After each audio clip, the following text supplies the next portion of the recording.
Ya, kesalahan saya apa? Dia bilang, kamu kamu nggak bisa pulang jam 6 atau lebih awal.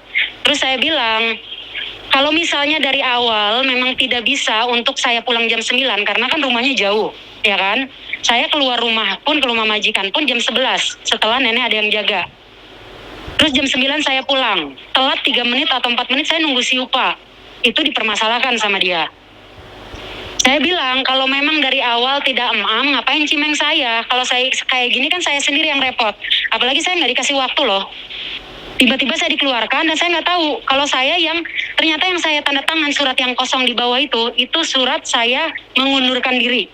Padahal saya pikirnya saya di interminit. Oke. Dan gaji pun, dan tiket pesawat pun kan sekarang mau konin ya, 2.000 up gitu. Saya cuma dikasih 1.500 dan banyaklah hak-hak yang belum dikasih sama dia. Karena terus saya ngomong ke agen saya, katanya agen saya udah nggak kerja di situ. Dan kalaupun mau dibantu, saya pulang dulu ke Indo, interview dari sana. Gitu harus dari awal lagi. Jadi nggak bisa diiniin gitu. Terus saya bilang, ya dia ngasih surat itu aja. Ini majikanmu pasti punyalah surat yang di sini tertera tentang kewajiban dia. Kamu harus ngasih tiket sesuai harga. Sekarang kan tiketnya berapa ya sesuai segitu. Dan kayak gitu banyak yang dicoret yang nggak dia nggak dia tanggung jawab gitu. Terus dikasih doang ke saya, tapi saya nggak diini lagi. Terus habis itu ya udah, terus saya minta tolong sama yang ngerti juga, yang bisa ke KJRI atau apa. Dia bilang nggak bisa kalau saya yang tanda tangan. Tapi padahal kan saya nggak ngerti itu bahasa Inggris dan saya dipaksa untuk tanda tangan. Saya nggak ngerti juga itu. Dan ya udah, saya jadi nggak tahu ya, mungkin saya jadinya ngebreak gitu. Saya yang ngebreak gitu. Padahal saya nggak ngebreak. Saya taunya di interminit. Udah gitu aja permasalahannya. Terus telepon Miss Juni? Ya udah sampai situ. Agent terus apanya?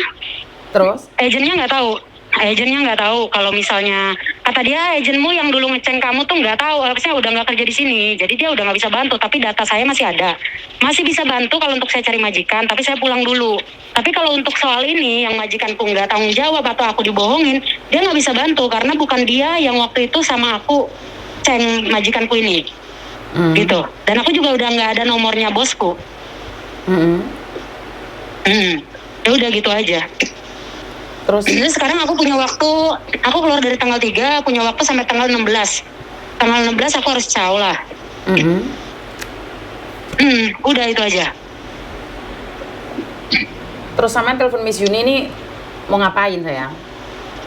Ya enggak, aku mau, nggak tahu ini misalnya temanku suruh nelpon ya, ini kira-kira kalau misalnya, aku juga nggak tahu ya, dia bisa bohongin aku, kira-kira di surat itu aku ada tulisan yang gimana kah, yang nggak baik kah, atau sampai gimana aku susah turun visa kah. Masalahnya aku nggak tahu, ini dia juga nggak ngasih tahu alasan dia nge-interminate aku. Kayak gitu, dia ini aja bisa bohongin aku, apalagi di surat-surat yang aku nggak paham, Kak. Paham nggak sih? Nggak paham saya sayang. Soalnya saya kan nggak. Gini. Gimana? Jadi gini, itu kira-kira kan saya nggak tahu itu tanda tangan, itu kan bahasa Inggris, saya nggak ngerti kalau itu surat saya ngebreak, ya kan? Kalau kata agen yang di kos WB itu, dia bilang kamu bisa ke KJRI atau nuntut karena apa? Karena satu, dia kalau memang nge-interminate kamu ataupun dia nge-interminate kamu, uang interminate nggak dikasih, ya kan? Terus gaji juga sih itu tuh astaga apa? Oh iya, tiket juga kamu cuma dikasih 1.500, kan nggak sesuai sama pasaran tiket sekarang gitu loh. Sedangkan dia udah ada tanda tangan banyak surat yang harusnya dia tanggung jawab di situ. Satu, dua, kalau memang kamu nggak tahu dan kamu udah terlanjur tanda tangan, itu ada tanda tanganku dan ternyata kamu yang mengundurkan diri. Kata agen itu sih bisa bilang ya, dia bilang ya udah, majikanmu bohong, kamu harus bohong balik dong. Kamu bilang aja nggak nerima surat itu, surat pengunduran diri kamu, karena kamu nggak ngerti. Kamu nggak ngerti itu bahasa Inggris dan kamu dipaksa untuk tanda tangan, itu bisa kok, kata dia gitu. Makanya aku nanya ke Miss Yuni, mungkin lebih paham bisa atau tidak. Kalau bisa ya aku minta bantuannya lah untuk ngurusin ini. Setidaknya ya aku di interminate, setidaknya uangku kembali, kalaupun nggak kembali namaku baik lah, biar aku bisa kerja ke sini lagi kayak gitu loh. Bisa cepat kalau misalnya bisa aku turun kalau aku udah tanda tangan kayak gitu. Oke. Kayak gitu. Oke. Jadi sekali lagi, karena itu saya selalu katakan sama kalian, kalau cari agent itu bukan berdasarkan agennya ya, memang harus berdasarkan stafnya. Karena kalian itu ikut stafnya kemana ya kemana. Kalau stafnya yang ngurusin kalian pergi, kalian akan merasa terlantar ya. Itu seperti contohnya di kamu tadi. Dan yang kedua, masalah kamu bisa menuntut, apakah bisa? Tapi apakah kamu bisa menang? Itu pertanyaan yang lain lagi. Jadi kamu bisa menuntut, kamu bisa datang ke labor department dan juga bisa datang ke KJRI. Mungkin kalau kamu datang ke KJRI, maka KJRI akan memberikan advice untuk datang ke labor. Tapi masalah tiket itu sebenarnya masih kewajiban agent untuk berbicara dengan majikan. Tidak ada agent yang mengatakan bahwa ini bukan urusan saya, ini bukan tanggung jawab saya. Karena bagaimanapun juga kamu masih di bawah agent tersebut dan kamu masih ada job kontrak mereka. Jadi kamu bisa komplain ke KJRI. Yang pertama menanyakan tentang tiket, karena uang 1.500 itu tidak cukup untuk pulang ke Jakarta ataupun ke Surabaya.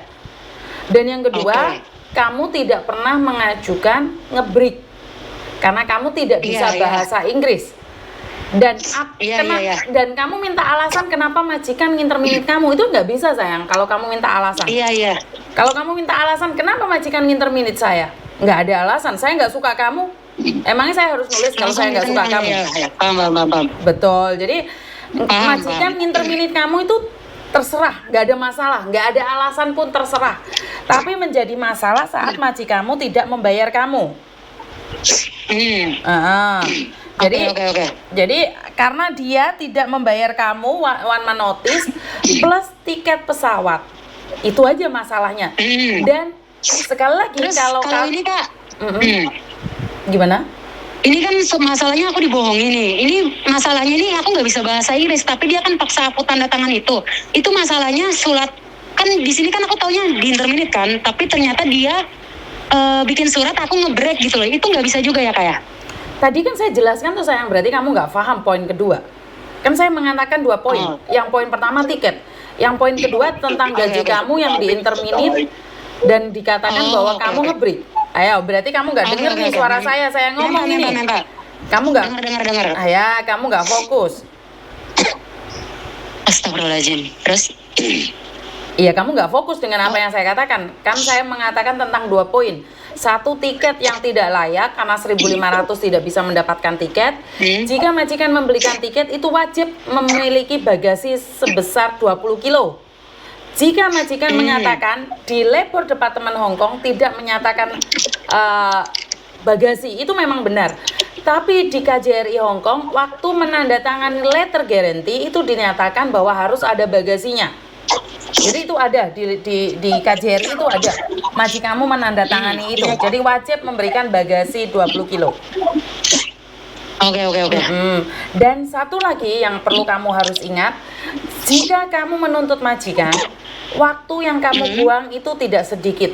Kalau majikan waktu itu langsung mengalah, mau memberikan gaji, maka selesai urusanmu.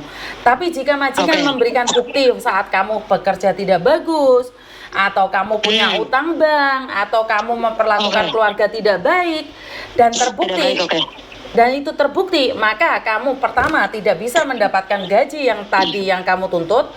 Yang kedua, kamu juga punya rekod di imigrasi pernah nuntut majikan, tapi ternyata tuntutanmu kalah. Apakah itu akan mempersulit visa? Setahu saya, kalau kamu sudah ada kasus labor, itu akan dipertanyakan sama imigrasi. Apakah pernah kamu berkasus di labor department, di kriminal, ataupun di kepolisian? Nggak pernah. Iya, sekarang kan nggak pernah. Kalau kamu nuntut di labor kan otomatis jawabannya pernah. Nantinya akan ada. Betul. Ada yang lain lagi? Udah kali ya. Cuman kalau dia sih ngasih aku tunjuk ya, itu kan kita di Bobo itu kan sama aku berdua. Dia bisa berjalan sedikit-sedikit lah. Terus makan gitu ya. Bobo itu biasa lah, ada kau-kaucannya, ada nggak mau dibantunya kayak gitu kan. Terus setiap jam 4 aku masak pasti. Ataupun kayak aku beres-beres kayak gitu kan. Itu cepat sih, cuman ada majikanku ngasih CCTV, katanya majik boboku makan sendiri gitu loh. Kan aku bilang, ya itu lihat jamnya loh, dan itu nggak sepanjang jam itu aku nggak ada di ruang tamu. Aku juga kan kerja masakin anaknya dia juga. Itu. Jadi kayak tapi dia nggak mau tahu, dia nunjukin itu doang. Tapi dia bilang aku nggak akan ngomong apapun ke imigrasi. Yang penting kamu mau tanda tangan ini. Dia bilang kayak gitu. Kayak gitu. Tapi aku nggak tahu kalau itu dia ngomongnya indeterminate kok. Jadi ya udah dia cuma punya bukti itu. Kalau misalnya aku nggak mau ini, aku suruh tanda tangan terus yang aku tunjukin ya, kan aku nanya kenapa aku agak ini kenapa aku di interminate, dia nunjukin katanya aku nggak 24 jam sama Bobo di situ, sedangkan Bobo juga harus makan, harus apa segala macam. Aku juga masak jam 4 itu aku masak, aku lihat di CCTV-nya jam 4 dia tahu lah waktunya aku masak anaknya, dan di situ ada anaknya. Dia bilang kayak gitu, aku nggak tahu di cut atau apa. Terus kata dia Bobo pernah jatuh sama aku jaga. Boboku memang kan udah nggak sehat. Dia jatuh pun aku lagi masak jam 4 dan itu di CCTV ada. Boboku yang kau-kaucan sendiri, nggak mau manggil aku. Dan itu pun langsung aku bantuin. Itu CCTV-nya ada. Cuman dia mungkin nakutin aku aja atau apa, dia ngomong kayak gitu ke aku. Itu doang yang dia omongin ke aku. Habis itu nggak ada lagi. Kan artinya apapun yang terjadi kamu sudah keluar sekarang. Hanya kamu yang tahu apa yang terjadi. Apakah kamu menuntut sama tidak di labor department itu hanya kamu yang tahu. Jadi kalau kamu mau menuntut ya silakan, itu hak kamu. Cuman kamu harus tepuk dada tanya selera, apakah selama bekerja di situ kamu benar-benar baik? Apakah saat kamu harus fight sama majikan di labor itu kamu pasti menang? Apakah kamu yakin tidak melakukan kesalahan di CCTV atau di apapun? Aku yakin sih, aku yakin karena ada CCTV di situ. Aku juga di situ kan cuma berapa menit yang dia tunjukin ke aku pun itu nggak lama ada aku loh nyuapin Bobo segala macem. Jadi maksudnya kalau dia nunjukin itu ya aku bisa ngomong loh. Jam segini ada ini, bahkan dia ada kontraknya kok, dia nyuruh aku jam segini masak, kamu terus hari apa anaknya datang kayak gitu. Itu kan ada loh di situ, dan aku juga jagain nenek bener gitu, nggak ada yang aku gimana. Jadi kalau untuk itu aku yakin sih nggak ada apa-apa. Dan dia juga mungkin ya dia nggak mau namanya rusak juga karena dia pertama kali ngambil pembantu katanya. Maksudnya namanya rusak itu seperti apa, Mbak? Ya dia nggak mau namanya jelek gitu, jadi dia nggak mau nge-interminate aku. Jadi situ dibilangnya dia ya udah aku yang mundurin diri gitu, tapi kan aku nggak tahu Kak. Ya udah, kalau kamu pede banget bahwa kamu pasti menang di labor, ya udah laporin aja sayang. Tapi kalau misalnya memang nggak bisa diiniin ya udahlah Kak. Maksudnya aku yang penting aku udah ngerti kan konsekuensinya, ini bisa tapi ada konsekuensinya gitu kan. Setiap tingkah laku kita, setiap tindakan kita pasti ada konsekuensinya. Oke. Tapi kalau untuk tiket aku bisa nuntut ke agenku ya untuk dia ngurusin karena itu hak aku gitu. Betul. Jadi kamu datang ke KJRI, kamu datang ke KJRI, kan KJRI akan menghubungi agenmu. Jadi agenmu nggak bisa lepas tangan kayak gitu, nggak bisa. Tetap itu KJRI bisa mencari. Jadi kan kamu bilang sama KJRI, bagaimana saya bisa terbang naik gedebok kalau nggak ada pesawat. Oke, ada yang lain lagi? Kalau masalah tiket atau apa, aku ada uang sih. Aku juga udah lama di sini. Tapi ya, aku takutnya namaku gitu loh, karena aku nggak ngapa-ngapain gitu loh. Tapi oke lah, kayaknya aku udah paham, udah jelas. Nanti aku ke agensi ngurus itunya. Terus kalau misalnya memang harus pulang ya udah gitu, nggak apa-apa. Yang penting aku udah tahu ininya, poin-poinnya. Makasih Kak ya. Terima kasih, sama-sama. Oke. Jadi sekali lagi di interminate itu nggak perlu ada alasan ya. Majikan kalau nggak suka sama kita apa aja deh. Dan hanya kalian yang tahu. Kalau kalian nanya sama Miss Yuni, kalian tidak mendapatkan hak-hak kalian, ya saya minta kalian untuk menuntut. Kalaupun diintimidasi, yang penting kalian pede, kalian yakin kalian bener. Ya udah kita fight. Tapi ingat, kepedean kalian juga ada konsekuensinya. Saat kalian pede untuk ke court, pada kenyataannya kalian punya kesalahan yang direkod oleh majikan atau ada sesuatu yang disimpan oleh majikan, ya kita harus berhati-hati. Bisa jadi nih dari fight kita berakibat kita di backlist sama imigrasi karena kita pokcoy atau karena kita berani atau apapun itu, fitnah-fitnah yang lainnya. Jadi buat teman-teman, kita boleh menuntut, tapi tepuk dada tanya selera. Sudah yakin apa yang kita lakukan. Kenapa saya selalu bilang, jika kamu menghina saya, menjelek-jelekan saya pada teman-teman saya, jangan lupa ceritakan juga kejelekanmu pada teman-teman, biar orang lain juga yang menilai. Jadi jangan bercerita tentang kejelekan orang lain, tapi kamu lupa kamu juga memperlakukan orang lain dengan jelek. Kenapa saya tidak pernah berani fight sama orang yang teman saya sendiri jelekin saya, terus saya membela diri, saya nggak berani. Kenapa? Karena saya takutnya saya juga pernah menyakiti dia. Kan saya selalu mengatakan tentang sisi saya aja. Saya tuh disakitin sama si Weni, saya tuh disakitin sama Wahyu, saya tuh disakitin sama Mbak Susi, saya tuh disakitin sama Mbak Eva. Saya selalu bilang orang lain menyakiti saya, tapi saya lupa kalau saya itu pernah menghina Mbak Eva, kalau saya itu pernah ngerasani Weni, saya tuh lupa kalau saya pernah memaki-maki Wahyu, atau bahkan saya ngerasani Mbak Nuri. Jadi saya selalu mengatakan orang lain jahat, majikan saya jahat, bos saya jahat. Tapi saya lupa kalau saya ini juga jahat sama orang. Ini yang dikatakan oleh ibu saya, ayah saya. Jangan selalu mengatakan sisi jelek orang lain. Tunjukkan sisi jelekmu juga dong. Gak mungkin orang lain jelek terus, masa semua orang jelek sama kamu? Kamu paling sempurna di dalam dunia ini. Jadi buat teman-teman, ini sebagai pengingat saja ya, bukannya saya mengatakan bahwa Weni tidak bagus atau yang lainnya tidak bagus, tidak ya, Mbak Erni juga. Jadi ini cuman kak saumpamane ngono tok lho, ya aja dipikir ya Bunda ya, aja diceluki Weni engko ngamuk bengok-bengok engko. Jadi itu menurut pendapat saya ya. Jadi saya tidak ingin kita itu selalu menganggap orang lain jahat, tapi kita lupa bahwa kita juga jahat sama orang lain.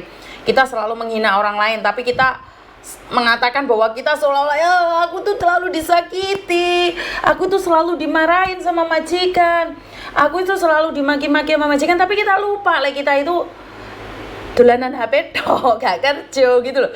Jadi ya tepuk dada tanya selera ya, saya lebih mengatakan itu ya. Jadi tepuk dada tanya selera. Saat kita mau komplain nih, Weni ki kok ngrasani aku, wae lha opo sih Weni ki statusnya kok ngelokno aku wae iki.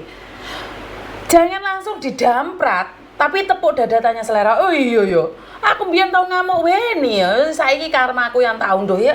Akhirnya kita nyantek, lebih kepikiran legowo. Terima kasih ya, ada beberapa orang yang sudah nyawer mulai tadi. Saya belum ngabsen kalian satu persatu karena teleponnya berdering-dering, banyak sekali yang telepon karena mungkin kalian Miss Yuni akhirnya ngangkat telepon lagi karena sudah beberapa hari ini tidak mengangkat telepon sama sekali ya. Jadi wes kabeh wes membengok-bengok untuk bisa teleponan ya. Mbak Sri Mulyani terima kasih sawerannya, dan juga Bunda terima kasih sekali. Halo. Halo. Waalaikumsalam warahmatullahi wabarakatuh.